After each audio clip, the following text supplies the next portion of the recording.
Hello, and welcome to On the Road to DevHops. I am Trace Bannon, and every so often I belly up to the bar with my friend. You want to introduce yourself, buddy? And I'm Brian Fenster, and this is where we come and vent, right, Trace? It absolutely is. It absolutely is. So, while we want to dive right into whatever nitty gritty kind of conversation that we're going to have, we're going to start out talking about what we're drinking tonight. So, Brian, what are you drinking tonight? Now, I want to hear what you're drinking first. Well, you see, this is my electrolyte drink. Yeah. It has no alcohol in it tonight because I'm just feeling a little run down and I just don't want to risk it right now. Going to be traveling a bit and I just need to be top form. Now, I will say there have been times where I have put in a couple of jiggers of vodka or a couple jiggers of gin. Tonight, I decided not to. So I am dry tonight.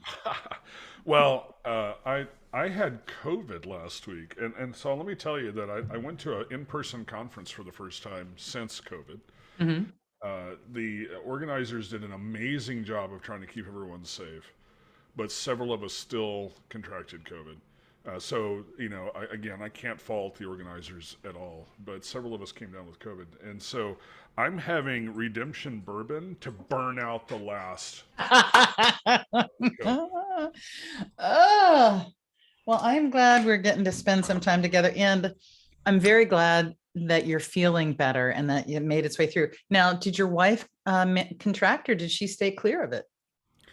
Well, the interesting thing about viruses is that you're most contagious before you show symptoms. Hmm.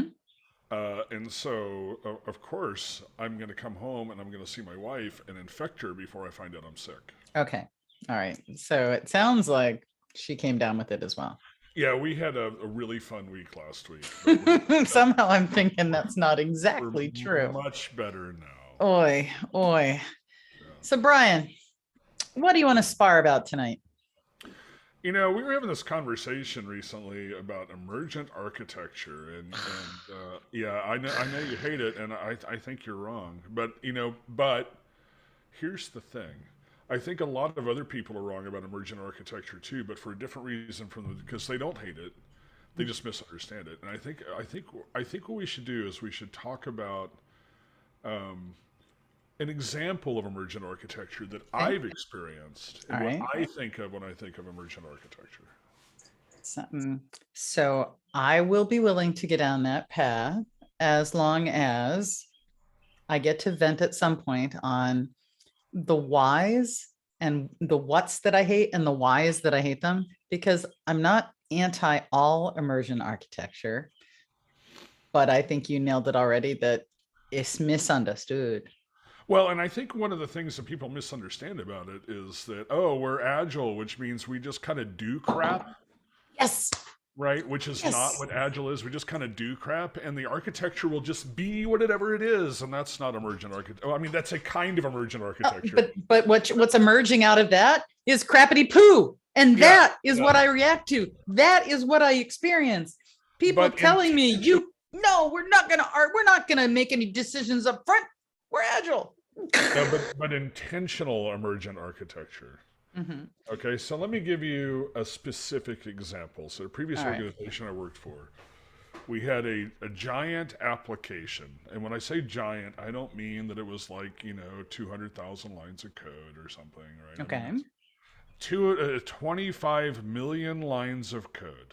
Okay, Okay. it was written in 5 different languages. It was a giant entangled monolith with a shared database where even the database itself was a nightmare of chaos, where there wasn't even clean separation of concerns within the database, much less between applications. And we were delivering that every quarter. Sounds And wonderfully emergent. it was amazing. Let me tell you, that is an example of emergent architecture. It is, but I would say No, but that that that's not is the that's example I'm trying to sloppy, give. sloppy emergent Yeah. architecture, Yeah, right? I mean, there was literally services that were built around the concept of there's enough functionality in this service, so let's start a new service.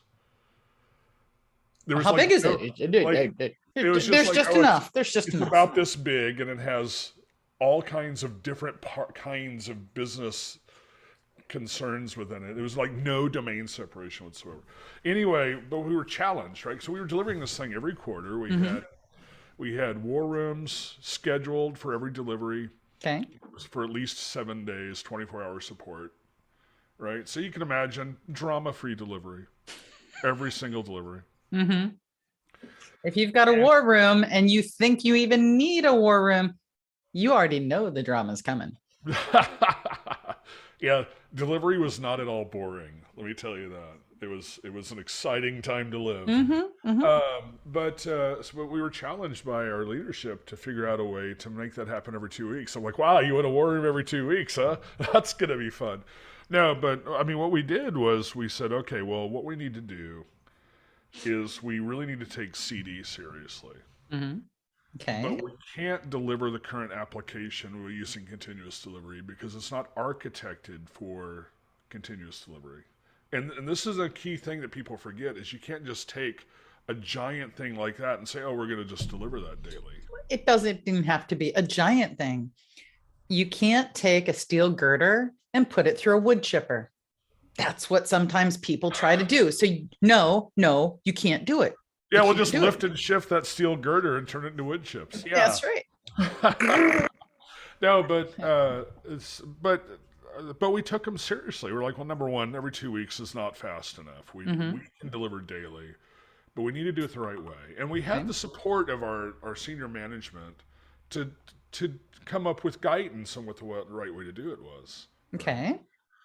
And so what we did was we did a deliberate effort of doing domain decomposition of the system. What are the business capabilities of the system? And we didn't do the entire system. We just did, okay, now we need to do some broad strokes of the entire system. What are the gross functionalities for this system? And then we had a few pilots that we were going to run to start off with because we had, okay, so the upcoming features we need to deliver means that we need to focus on these parts of the system first. Okay. And so we went through the effort of saying, okay, now we need to take Conway's Law into effect. You know what Conway's Law is, right? Why, yes, I do, Brian. That the architecture takes on the organization of the organization itself. So if I've got a middleware team, well, I now have middleware components. Yeah, I mean, and you know, if you go look at it, it's Melvin Conway in the late '60s said that your application architecture will mirror your organizational communication structure. Yep. And so we very intentionally said, okay, here are the teams that we need to build to mirror our desired application architecture. Okay, now that was our gross application architecture, the large domain architecture, right? So, you know, at the time we were working on a warehouse management system. And so in warehouse management systems, you have capabilities that you have around order filling and order processing and receiving and inventory control. And they are pretty standard business processes, right? They're well understood. Yeah. Now I'll say the details become less well understood because the nuances of supply chain is actually pretty complicated. It's actually complex when you do omni-channel, but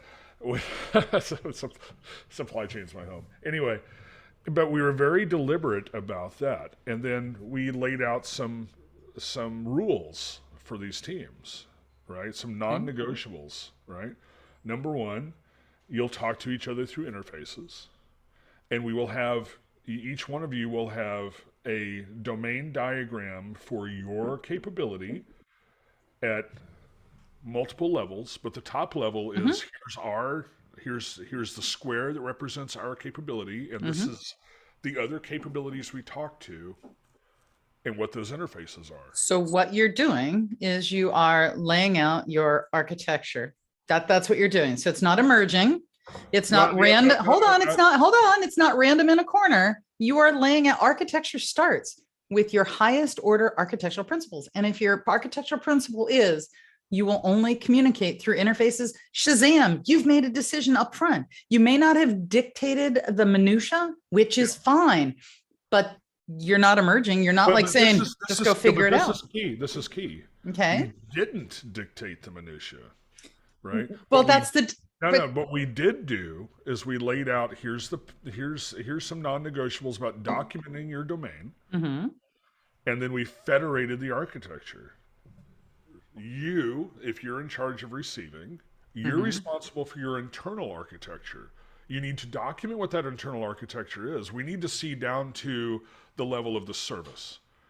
All right, we don't need to go below service level. I don't know that. Level of the service. I don't know that. I'm going to guess that if anybody listens to this episode, they're going to be like, is that emergent? Is it not emergent? This gets us very similar to our conversation about autonomy. The problem with the word emergent is that people have applied it from the highest height. I can tell you, I was on a program where essentially I was run out of town because I said, hey, all of this data, there's producers and consumers of data. We should have a quick powwow about some rules of the road. And that wasn't emergent. I'm like, actually, guys, we're not going to decide everything, but we are going to put some high order decisions out. No, we are agile. I'm not joking. The amount of consternation, I swear I was about to attach a mirror to a golf club and start sweeping under my car because people were so upset with me. But it's the definition. We're allowing teams to make decisions. Is that emergent architecture? I would say it depends on which aspect of the architecture. Is it your application architecture? Is it where's it scoped to? So emergence is within a scope. Yeah, and I would say that one of my pet peeves, and this goes back to and I'm not sure if that podcast has been released or not, but our conversation about team autonomy and teams doing autonomy wrong. The team autonomy is the team has a lot of freedom on how they deliver towards the product goals, right? Not the team goals, the goals of the product. Right? Mm-hmm. And they're responsible to product goals, right? And their focus is product, not team. And when you have teams where they're like, I want to be autonomous and just do whatever I want to do, that's doing autonomy wrong. But the architecture was emergent because we didn't specify that you're going to use microservices or you're going to use monoliths. We said, we're going to trust you as a team based off of your understanding of your domain. To make the decisions pursuant to your domain. About how to architect the internals, but we need documentation of how it's architected, and we need that shared across the rest of the team so everybody can see and learn from each other and understand where all the connection points are. So I'm going to leave my definition in place for right now.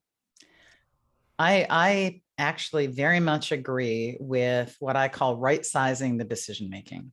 In this case, the story that you're telling me is exactly what I would do. Right sizing the decision making, figuring out how far you have to go with the decisions, with anything up front, with guidance, with what are the musts that that your teams have to do. Yeah. And that's intentional. It's not leaving it up until the end where you're saying, actually, since I'm the chief architect or I'm the chief engineer, bring your stuff to me after you've designed it and I shall bless it.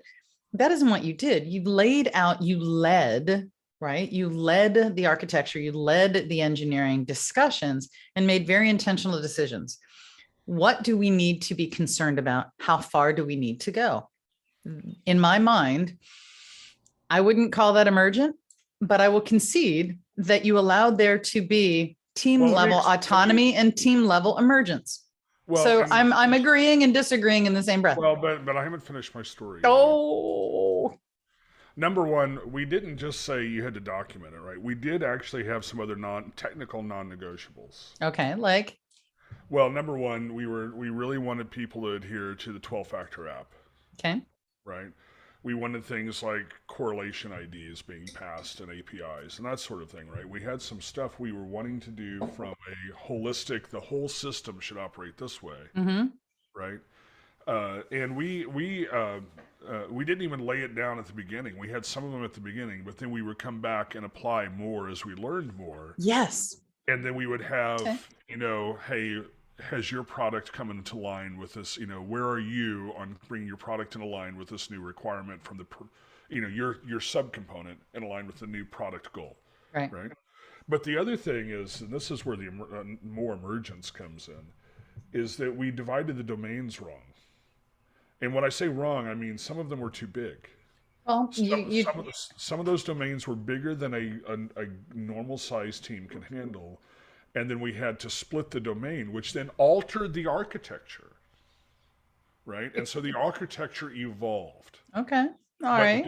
but deliberately, right? Because we started with, okay, this business domain is too big for one team to handle. What Mm-hmm. are the subdomains that we can? Where's the dividing line? Mm-hmm. Right? Now we have to define what the interface is going to look like between these subdomains and split. But in my world, I would use terms like making continuous process improvement, continued refinement. Yep. Um, and yes, you are becoming smarter as you go. And you have refactored. We could say there are portions of that are emergent. I'm going to keep pushing that. It's because people don't understand the term. And the reason No, that I always I rally against it is the hatred of the lack of understanding. Dude, I don't even like the term DevOps anymore. Come on. no, I don't either, but I use it because people understand it, right? But I think it's important to understand, right, Hmm. that it wasn't big upfront design. It sounds like I described a big upfront design, No, it but doesn't. but no, but people will imagine that we spent months trying to lay this out, Now, right? this should have been a couple of days or a couple of weeks. It should Well, have been whiteboarding together. Now, it the was domain division probably took I a would little say bit of. in duration it wasn't a couple of days because we still had habits. All right, a lot of us had been around the legacy system for a Got long it. time, and the legacy system wasn't really cut up clearly in domains, and so there was a lot of things where people had to unlearn. This is what the system's currently doing from Mhm. what are the actual business domains the system's implementing, right? How long did your business identifying the domains and walking through that? How long did that part of the rejiggering of muscle memory, the retraining of the muscle memory take? So it's been a lot of years, but in my mind, in my memory, is it took us 3 or 4 weeks total, right? Okay. But this was also we were inventing the process as we Hmm. went. It's not like we had someone laying out the process. We're inventing it as we went. I mean, I came up with some rules because I was driving the whiteboard, right? Right. And I came up with a rule. I said that a business domain, we had to be able to describe the functionality of that business domain in one sentence with no conjunctions. No conjunctions. And if we had a conjunction, that meant the domain was too big and we needed to split it, Okay. All right. right? And so we would draw a box and we would put a label and then we'd write the sentence, what does this box do? Mm-hmm. Mm-hmm. Right? And then we would reach consensus. Okay, what's the next box? And there were some boxes where we had arguments about what it was, and we had to work through, okay, now let's think about it from the business point of view, not from the system point of view. We're all developers, and we're used to thinking from system point of view. But we were also business experts because we had centuries of domain knowledge in that room, Yep. right? No, you are describing perfectly what architectural analysis is, what architectural guidance is supposed to be, what centralized ideation. Well, let me take that back. What centralized leadership looks like, guidance, right? Mentoring. Yeah. You're describing exactly how it's supposed to be. I want to push a little bit on the term emergent in a positive way. Yeah. And that is, it has a role in innovation. And there are times in a product's life where it is not in new innovation phase where it is in a more stable state, where new features are being added. At those points, it may not be emergent, but there are times where I want people to just go and experiment. And we don't know what we need. We don't know what we want yet. We're in that purely ideation phase. Emergent is what we should be doing. Possibly some guiding principles that we put up on a whiteboard that we think are going to be appropriate, given the archetype, if we even know anything along that line. But I hate to admit that I use the term emergent from time to time. I just have to limit it so much because it is so misunderstood. You really have done a great job laying out. Brian, y'all seem to have done it right. Now, what happened? Where were the gotchas with this? I mean, it sounds like a fairy tale story, right? Well, I'd say some of the gotchas was that there were some things we should have mandated but didn't. Okay. Like, One of the things we should have mandated was our interface protocols. okay. Because we had some teams who were like, I want to use SOAP, and other teams were like, I want to use REST. And so then you had to have teams who knew SOAP and REST, Mm-hmm. right? Mm-hmm. And then of course you had some, there was, so that was a struggle. Um, there was, we still had to figure out the best way to communicate what interfaces looked like, because you had different teams who understood contracts differently. So if you were on my team, we were doing contract-driven development, Mm-hmm. and when we defined a contract, we're like, it's specifically this schema. The property names are exactly this. Mm-hmm. They're in exactly this position, Mm-hmm. right? And then when you're working with a team where they think that the contract will just evolve over time as we keep working with each other, like no, we're doing contract driven development. We are defining the contract and we're writing tests on the contract, and then we are building the application contract in based off of the contract we defined. And you're telling me that the contract, Let's you've dial in on changed that. the names of the properties and where they're located, but that's kind of what it looked like, But right? let's talk about that, because this is one of those places where autonomy and emergent and dictatorialness all seem to get all enmeshed. When It you're comes down talking to about, working agreements and common understanding, right? well, that's where we need to start. Yeah. Refactoring as you go. Sometimes it's appropriate to refactor as you go. It depends on what's in your blast zone. Who is in your blast zone? Yes, exactly. And that's where emergent becomes, the word emergent becomes dangerous, where autonomy becomes dangerous. If you're in it, that with the team that said our schema is going to evolve, no, not if I'm going to be consuming it. If we are going to be writing tests against it now. So it's another pile of decision making that has to be articulated. The problem continues to come back to teams that assume emergent means I'm going to just keep refactoring as I go. I'm just going to keep changing as I go. And the cost of refactoring is not always cheap if your blast zone is too great. If I only have one person using it or one group using it, or I'm in charge of both sides of it, that sometimes happens, right? I'm the producer and the consumer, right? Because I have a team doing the UI and we're doing the backend piece. I have ownership of both sides of it. It's not as big, but real quick, I think it's really important. Before we go any further, I want to make sure we're very clear on something, because I used a term that maybe not everybody's aware of, right? It's contract-driven development. Okay? Yep.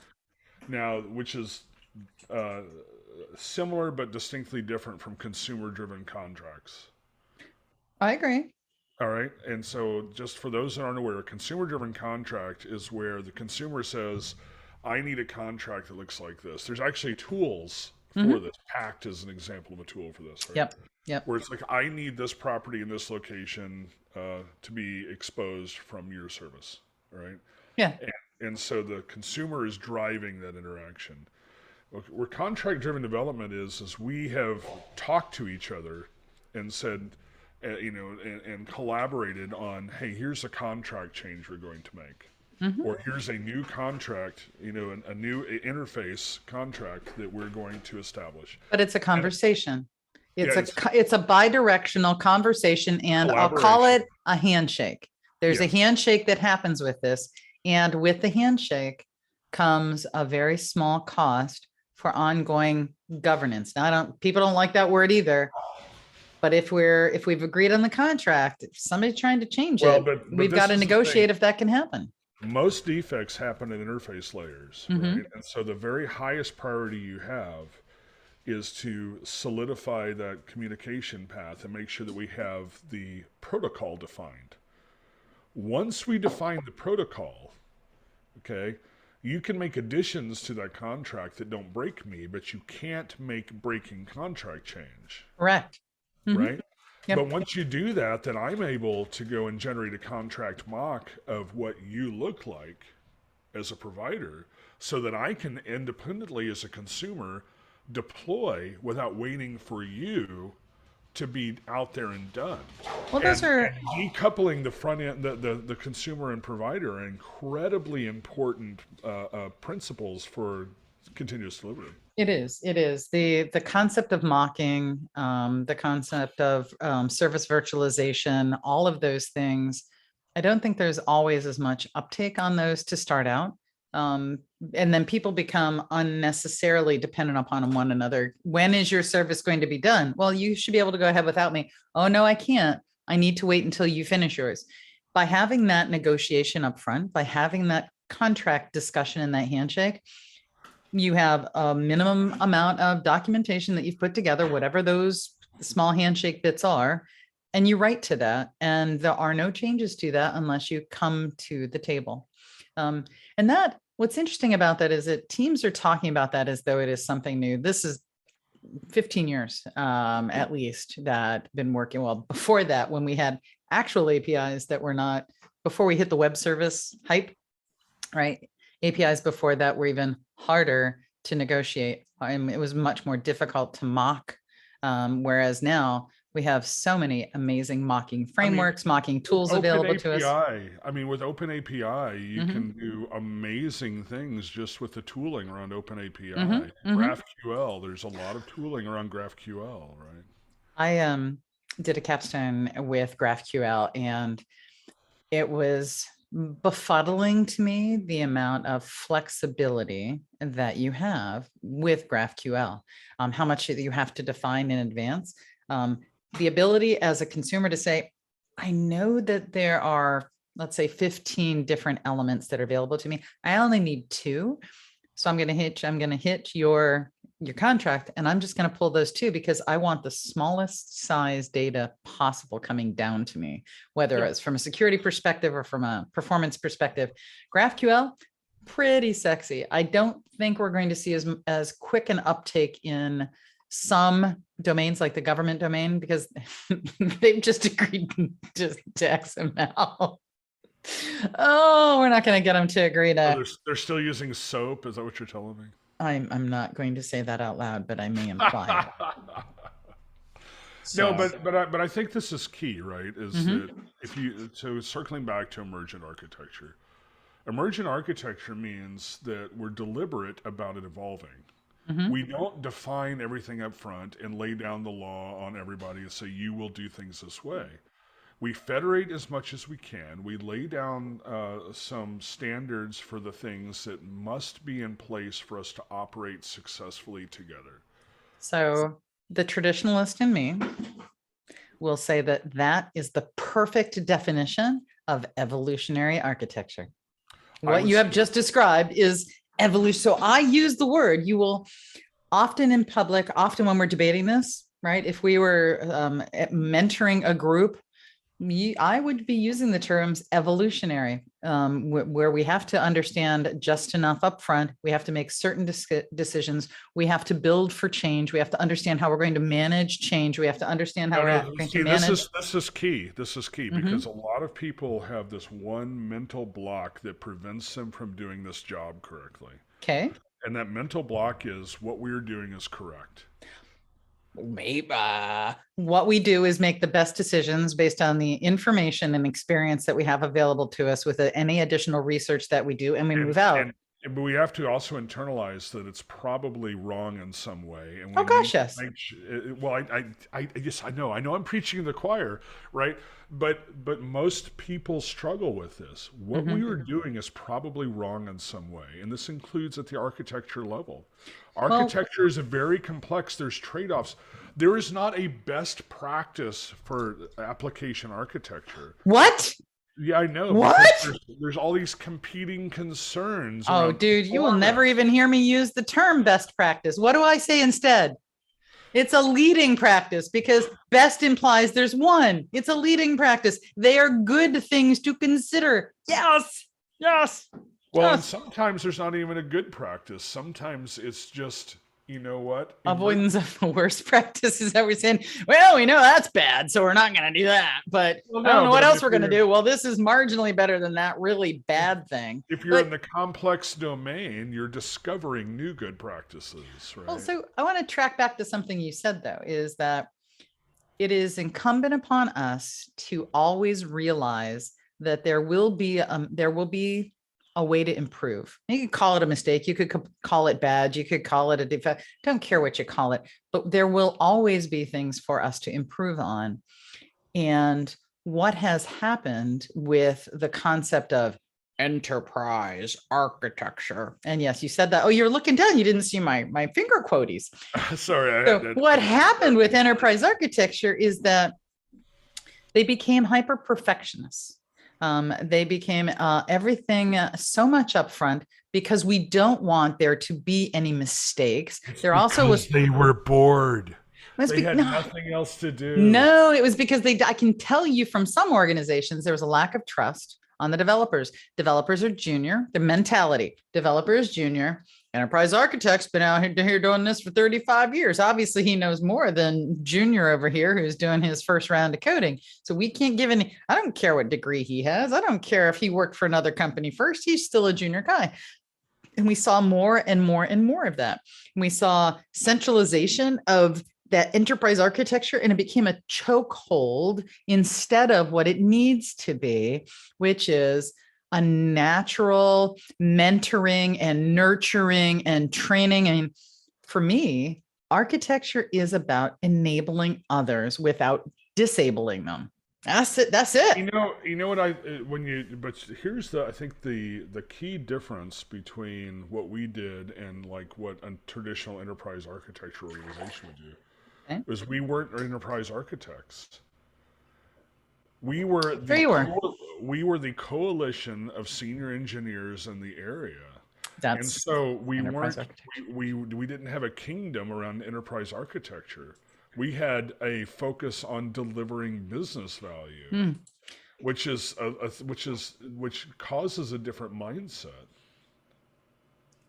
So you guys were acting, you were wearing your enterprise architecture hats, whether you were called lead engineers, chief engineers, No, no, senior no, but engineers. no, no, Hold no, on, but hold on. no, Titles no, no, aside, hold on. no, Where but I'm it was, going with that. but this is the thing. It was No, a but you're talking as temporary. though enterprise architecture has always it always had a predicated on the business part of it. If you look at any of the enterprise architecture frameworks, thought frameworks, there's always a business architecture No, no, component. no, And so no. I know, understanding, well, hold but on, let that's me no, no, finish. no, no. Hang on, Ah. hang on, hang on, hang on. I know where you're going. Look, but that's not the. But yes, that's what it should have been. Mm-hmm, But there's a difference between having enterprise architect as a job mm-hmm. versus this is the role we're playing right now, Okay. right? Because this is the role we're playing right now means that I can go on to do something else that's focused on business value, and I am not less valuable. But if enterprise architect is my job, then all my job is enterprise architecture, and I'm Mm. going to be focused only on that. And the only way I can deliver value is to make sure people are following my instructions. I disagree, but I understand and have experienced exactly what you've said. That is not what an enterprise architect should be. If This you is have, reality. you gotta let me finish at some point, guy. All If right, you were go ahead. here, I'd be like punching you. So Go ahead. The enterprise architect should be enabling others without disabling them. If you have somebody whose title is enterprise architect, it should mean that they understand those domains. Probably there's longevity in understanding that. They might know where some of the bones are buried, and they are worried about succession. They are worried about the next generation. They are worried about there being, but that's what it should be. That's what it should be. I want to, let's hammer that point home Okay. really hard. Imagine how amazing this industry would be if everybody in the industry was, number one, focused on how do I help other people and how do I grow other people to replace me, right? Just imagine if everybody was focused on how do I help other people instead of how do I maintain my domain? How do I maintain my kingdom? How do I grow my little piece of the pie so I'm the most important person, right? And instead of how do I become a hero, how do I grow other people to replace me so I can go on to do other things? The entire industry would be accelerating so fast if there were more people out there focusing on how do we help other people become elevated? Empathy over heroics, empathy over heroism. That's what it is. Yeah. And, you and I talked about this on one of our other bar trips. Empathy is not first nature for everybody, right? It's definitely not for me. but consider that what you're talking about right now is being an empathetic leader. If you're an empathetic leader, architects should exude empathy. Remember what I said before. I need to enable without disabling. If I am not providing you with guidance, thought leadership, connections to others, if I am disabling you with chokeholds on mandates and things you're going to have to submit your designs to me next quarter so that I can rubber stamp and approve those or put you through murder boards and other kinds of reviews, and I'm disabling. So architecture is about enablement without disabling. That's and everything that you did in your story, in your experience with working with supply chain is actually a good case study. It's a really good example of applying empathy, even if it wasn't first nature, of taking an empathetic mindset to drive things forward. I'm sure there were crunchy pieces. I'm sure that when you were taking that big domain and trying to break it up, I'm sure that got interesting. Here's the thing, right, is that we didn't take a command and control point of view on it. Because we were, we had empathy because they were our peers that we were trying to help, right?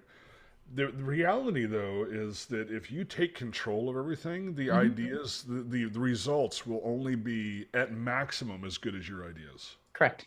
That's right. But by pushing the control to the people who were doing all of the work, the ideas were better.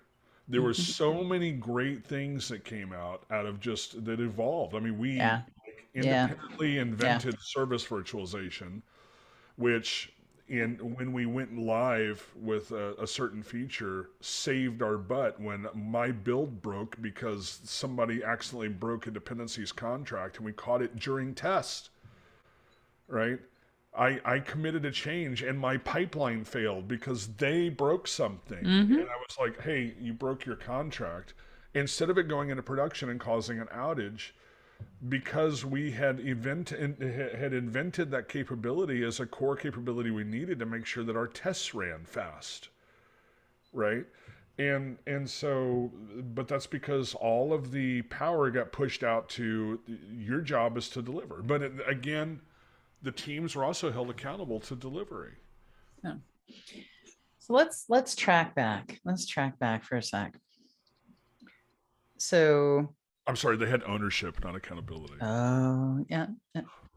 So the key, or some of the keys, the key takeaways, is that Emergent is not free reign to run without thinking. Emergent has scope And that's really important, that there are leaders, not dictatorial leaders, but empathetic leaders who are helping to Not define. managers, not managers, No, leaders. empathetic leaders who are helping to identify together what those scopes are, laying out what the architectural principles should be, and helping to pivot when mistakes are found, when there are improvements that can be made. That to me is evolutionary architecture. I will concede that we can talk about and can still use that term about evolving and evolutionary and emergent, as long as we tie it to scope. But Brian, you guys did really good things. It reminds me of a project that I worked with that had to do with integrated eligibility, wasn't supply chain. And we did some of the same things. It was contract driven, and our success, I think, was based on the fact that we negotiated those. We negotiated them up front, and we were not, when that contract was negotiated, it was between the producer and the consumer. And I didn't get in the middle of that because they had to worry about that. And Yeah, if they that's their needed, they make a contract. change, it's their contract. I don't Yeah. care, as long as the two of them are on track to deliver the value that we have said. And if there was going to be a major revision because of that change, okay, we need to talk about it and figure out what we're going to do. But yeah. No, I mean there was lots of good lessons learned, and we did a Mm-hmm. lot of things right. There was things we did wrong, right? But what came out of that was lessons that I still harvest from today and help other people with. But you have to be deliberate about architecture, but not so deliberate that you're a constraint on value delivery, right? You have to be forward thinking. It's just like having a product roadmap, right? You have to have a vision of where you're going, Mm-hmm. but you also have to know that the details of that implementing that vision will change over time, and you have to architect for that change. That's right. Evolutionary architecture with emergent architectural, scoped emergent architecture happening. If you're doing good evolutionary architecture, Mm-hmm. then the ultimate architecture will emerge, and that's emergent. Okay. Left and right together, yin and yang. I was going to try and do like a yin yang with my hands, but I can't seem to do that. So, But Brian, yeah, I no, think thank you for joining me tonight. I appreciate it. I know that we have a couple other conversations in the hopper. We've got some others that we need to get posted out for folks. But if people have questions, if they have topics that they want to us to talk about, or if they want to come and spar with us, they are more than welcome. They can hit us up either on LinkedIn, on our email addresses if they already have those available, so. and We'll there is post an the email. Yeah, we'll post in the comments, or in the description. We'll post the email so that you can ask questions. Because what That's I right. really like is, you and I talk about things that annoy us, or the things we think that interest us. But I'd Mhm. really like to know what other people would like to talk about, because between the two of us, we have a lot of experience. Mhm. And we have other people that come and join us with a lot of experience. I'm looking forward to having the Krishna come, because that's going to be a lot of fun. It is. But I'd really like to know what other people are struggling with, and we may Or not know, irritated by, or or happy irritated with, about. Yeah, or any of the above. I mean, it's and it could be stuff what's that hot in their world. we don't have good answers for, because I don't have good answers for everything, right? But I bet you What? we know people What? who do. No, no, no, I know, but I bet you we know people who do and can bring them on. Exactly. Exactly. So I think that that was something that you said earlier that we should foot stomp about. Being an architect, being a servant leader doesn't mean that, and for me, I'm not always right. I'd like to think that I am. I am paid to be passionate and have a position. I Yes. am I am. No, No, me I'm too. not paid to sit behind. Yeah. However, I'm also paid to understand and identify quickly when there's a better idea, and to enable people to provide those better ideas. It's not what I dictate. Because if it was, it'd be okay and it would work. And there's a lot of goodness in having that thought diversity come to the table. So, You know what? A team member of mine on my current team had a better idea for us how to virtualize our back end, mhm. and he just demoed the pull request that he did without even asking my permission. I said, "That's awesome, good job," right? That's and what you want. it was overriding something that I personally had implemented, but it was better. But it was better. Kudos to you, Brian Finster, for supporting that and enabling that. That's succession planning. That's enablement. That is enabling without disabling. And with that, we're going to sign off for the night. Thank you so much. And we'll see you the next time on the road to DevHops. Thanks, Trace.